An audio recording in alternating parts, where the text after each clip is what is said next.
Bismillahirrahmanirrahim. Assalamualaikum warahmatullahi wabarakatuh. Perkenalkan, nama saya Rizky Rahman. Saya dari jurusan Ilmu Hukum dan Kemasyarakatan, Prodi Pendidikan Pancasila dan Kewarganegaraan, Fakultas Ilmu Sosial, Universitas Negeri Gorontalo.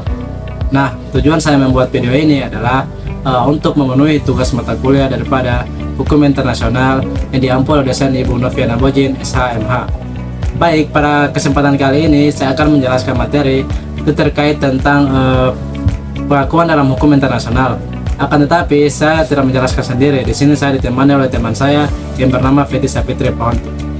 Untuk itu langsung saja kita kepada penjelasannya. Baik, langsung saja. Yang pertama itu adalah ada pengertian pengakuan. Pengakuan itu merupakan suatu jaminan bahwa suatu negara baru yang menduduki tempat yang wajar sebagai suatu negara organisme politik yang merdeka. Kemudian yang kedua ada teori-teori tentang pengakuan. Yang pertama ada teori konstitutif. Teori ini berpandangan bahwa suatu negara dianggap lahir sebagai negara baru itu jika telah diakui oleh negara lain. Kemudian yang kedua ada teori deklaratif. Itu merupakan suatu pernyataan atau pengesahan dari negara yang memberikan pengakuan secara objektif.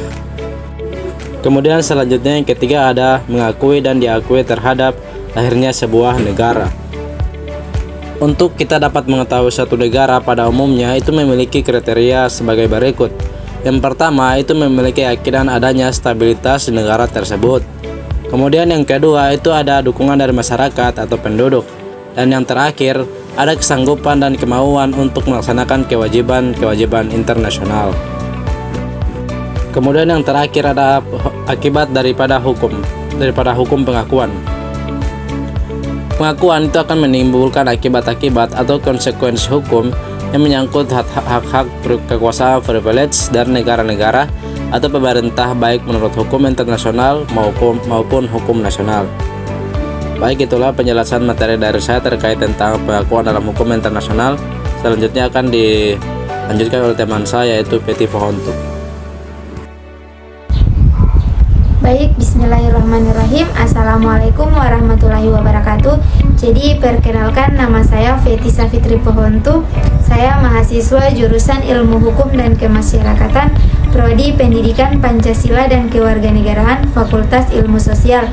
Nah, jadi di sini saya akan melanjutkan pembahasan materi dari kelompok kami mengenai pengakuan dalam hukum internasional. Di sini saya akan melanjutkan pembahasan materi kelompok kami, yaitu terkait pengakuan dalam hukum internasional. Nah, jadi yang pertama itu jenis-jenis pengakuan.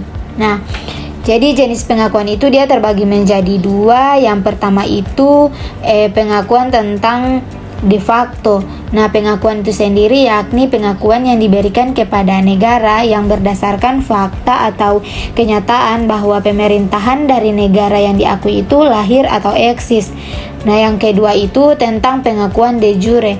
Nah, pengakuan ini sendiri dia merupakan pengakuan yang diberikan kepada negara dalam hal ini mampu menguasai wilayah dan rakyatnya secara penuh, mendukungnya dan menunjukkan kesediaannya menaati kewajiban-kewajiban internasional.